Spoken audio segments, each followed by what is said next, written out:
Hey everyone, I'm so excited to introduce you to the head of real estate for San Diego for Sonder, AJ Crane. AJ is one of the contemporary millennials and doing something very different in real estate that I'm excited to share with you. AJ, thanks for joining us. Pleasure to be here. Thanks for having me. Yeah, awesome. And so tell everyone a little bit about your background and how you got into real estate and sort of how you got here today. Real estate was kind of an accident for me, actually. I grew up in local Southern California, came from Temecula, went to school at San Diego State, was actually a poli-sci major at college. I was working for a Republican congressman when he got beat in 2012. I ended up kind of falling into the commercial real estate brokerage business, and I was weighing the options of going to work on the Hill as an assistant or going into, maybe trying to stay something else. I didn't want to deal with winter in DC, coming from Southern California, so I decided, you know what, let's take a shot at something new. And got into the investment brokerage side, specializing in the sale of strip malls, shopping centers, drive-thrus, anything with a real retail component to it in the San Diego marketplace in southwestern United States. And so how long have you been in, focusing in commercial real estate? A little over 5 years now. Fantastic. And almost 5 of it was on the investment brokerage side, and the last 8 months or so has been with this new endeavor at Sonder, which I was recruited over from, about August of last year. Tell us what exactly Sonder is and tell us what is happening in that space. Good question. We're building the future of hospitality. It's a completely new take on a very kind of dated hospitality hotel model that really has been enabled to the advent of the sharing economy with cell phones and just this kind of instant ability to see anything on the palm of your hand at any given moment. We realized that the hotel model in itself was a bit dated, or I shouldn't say me, our leadership did, or the founders of the company. It started in 2012, I believe. They were staying at an Airbnb in San Francisco. It was not very well managed. They had problems accessing it. It wasn't clean. There were dirty sheets, and they just realized, there's a way to do this better. They've had a tremendous success scaling that concept from changing it from just a mom and pop type of short-term experience to creating a hotel-style concierge service, consistency, beautifully decorated spaces that when you were booking a Sonder that you're going to have an experience every time. So basically the problem was people would book Airbnb or they would book VRBO and it wouldn't be professionally run. It would be run by a mom. It was very hit or miss. Either a landlord that was on top of it, that was present, that understood what you're looking for, that would be just there enough to make sure that there are no issues, but you had your own solo time and you had your own individual time to really do what you want. Our kind of mission was to really merge, or it's a merging of tech and real estate, which doesn't happen too often. Especially a guy in real estate, to be able to go work in the tech world or work for a tech company, it's pretty few and far between opportunity-wise.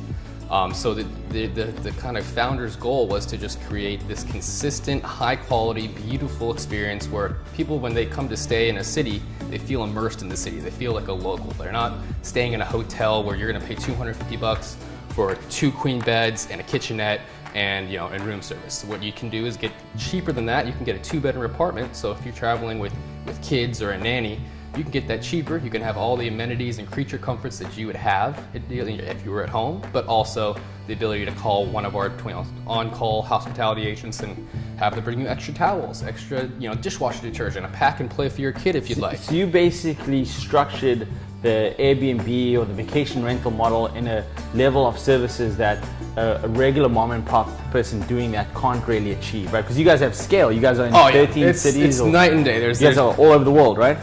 13 cities globally. The company actually started in Montreal.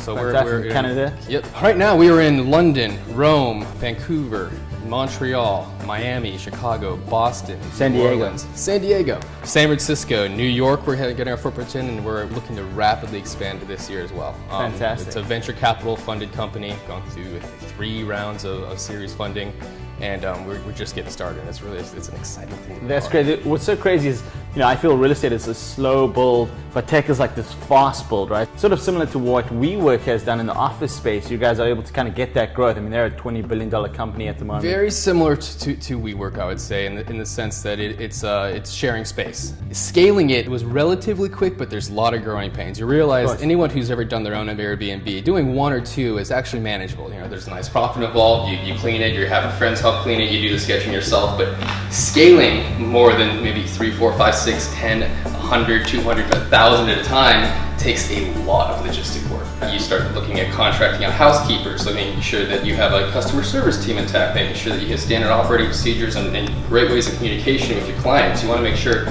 you're able to actually furnish these places in a very reasonable amount of time, because if you're just sitting there, you're signing leases and you have to wait for 10,000 sofas and 100 mattresses and all these things to be logistically on the supply chain side coordinated to make sure that you are putting these things in a place where they're going to start cash flowing quickly.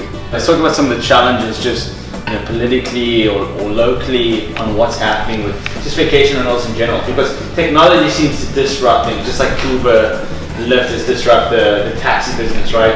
I feel like you guys are part of that disruption and change. So it's a keyword. A disrupting force in the market is exactly why I kind of geeked out on this concept and jumped ship from the brokerage business into this. As I realized as I was pacing in my apartment at 1 a.m., like, I think I want to be part of this. This is something that I can really get passionate about, because it is a disruption into a very kind of antiquated hotel model.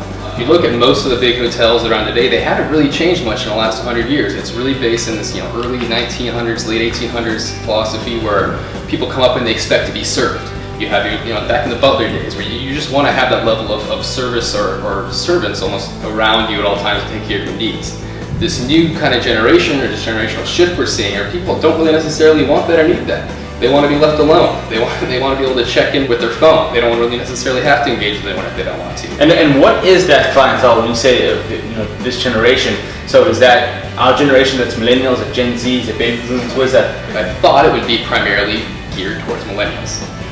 Which was a surprise. As what we're seeing is that a lot of our clientele are actually 45 to 65 years old, or they have kids. Say if I'm traveling with my family, I have 3 brothers who are all grown, or mom, she doesn't want to have to pay for 2 hotel rooms or 3 hotel rooms if I want to bring my girlfriend with me, or they want to bring their girlfriends. It just gets very onerous and expensive, and you really want to have family time when you're out on. So if we instead take a 2 or 3 bedroom apartment for a third of the price that you would have to pay for 3 hotel rooms, you have all the service amenities. You get to be in the same space with your family. You get to cook if you'd like. All of our spaces have all the cutlery, plates, dishes, anything you would need to cook if you want to stay in.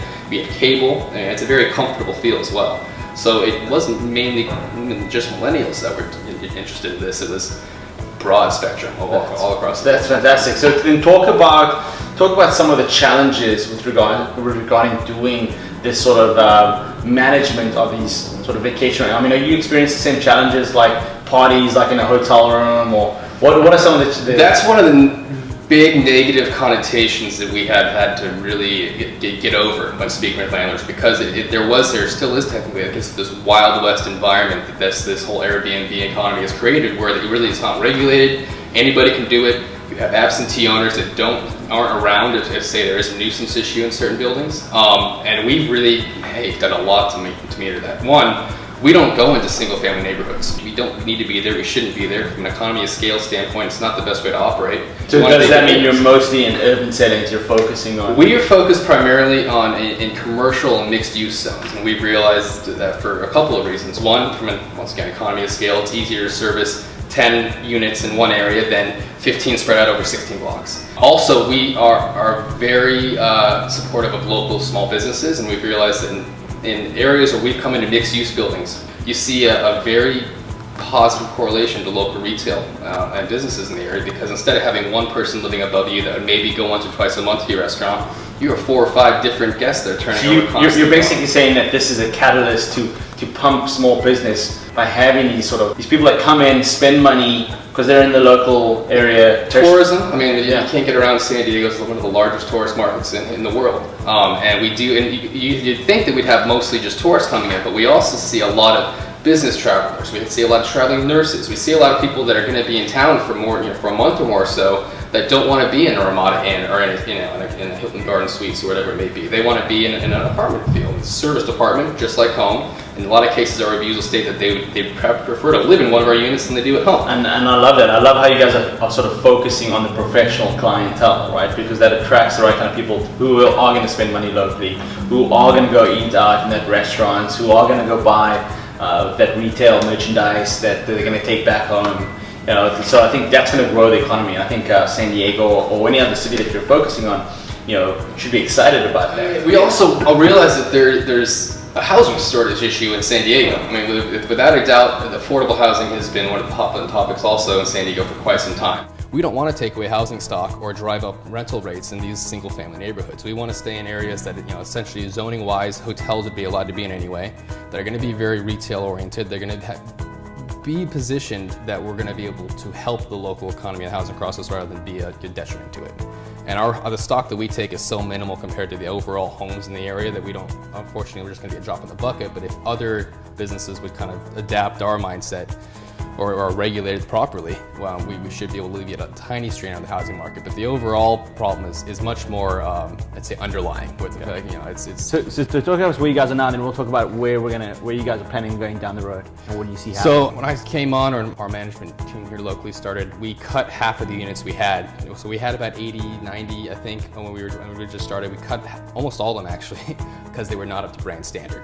They're not the top, the 1% of the Class A real estate out there that our guests really would want to be in. So we went from about 30 or 40 when I started, we're up to about 80 or 90 signed back to. So we're back to where we started, but we'd like to be north of 100 up to 200 in the next year here. Company-wide, we're well over, I think, 1,500 units or 12 to 1,500 units right now in the pipeline are active, and we'll be hitting 2,000 very quickly as well. There's one of me in every market who's, we're fine-tuned to making sure that we find every opportunity for Sonder, which it's not as easy as one would think, because we are only going once again after that newly renovated project, newly developed project. We're not taking away from people who can afford a typical moderately priced housing. We're really going after that luxury product that would typically stay vacant for 6 to 8 months while you're waiting for someone to come up who could pay the top dollar to fill it.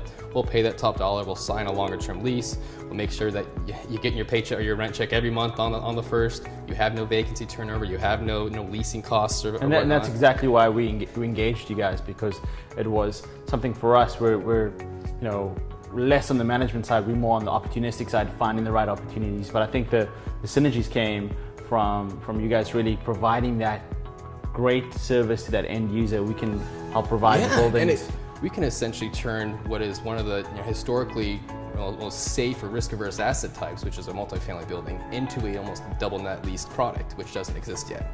So by taking away a lot of the management aspects and a lot of the expense slippage and a lot of the just the vacancy turnover typically associated with these, it really adds a level of value to ownerships and landlords who don't want it or can't be as hands-on. No, absolutely.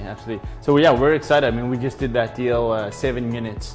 that you guys took over for us. You guys are renovating right now. I toured it with a couple of our higher ups, and it definitely, you got some work to do, but we're really excited about that deal. Yeah. It really checks all the boxes as far as what we're looking at as a company for our growth potential. It's a mixed-use commercial zone. It's right on the periphery location-wise of where we're seeing a lot of the gentrification in the downtown area. We're able to hit high market rents for you and lock them in, while at the same time make sure that we're going to be in an area where our customer base is going to want to be. It's going to work very well because you do have a number of retail tenants that are going to be below it that are going to really benefit from having our client base above it. And it's going to, most importantly, take away a lot of the management from someone like you who is a developer, likes to go from project to project. We're freeing you up to go on to the next project and build. And not even that, you're by attracting the right clientele, you're really improving the neighborhood, right? So that's the main thing. Yeah, you're marketing the units all over the world, and that sort of brings the right people to San Diego, the right minds, the right. They're already coming to San Diego for the most part. We don't have to lure them here, but when they want to come here, we give them the option to stay in an affordable, very cozy kind of, I would say, similar situation to where they'd be staying at home. But they do also have the concierge kind of, the feel to it, where they know they're traveling, they have the same, like I said, creature comforts that they would at home, but they don't have to spend an arm and a leg staying in a hotel. For the most part, is going to really give them that kind of local feeling that we're trying to get. It's very exciting. Yeah, that is very exciting. And what's also really exciting is the fact that we're able to change San Diego together. So thanks for being on, AJ. I'm excited that you got to share with the guys just kind of what's happening in the real estate tech space and with your firm. Very exciting stuff, man. Hey, we're looking forward to working. Yeah, appreciate it, man.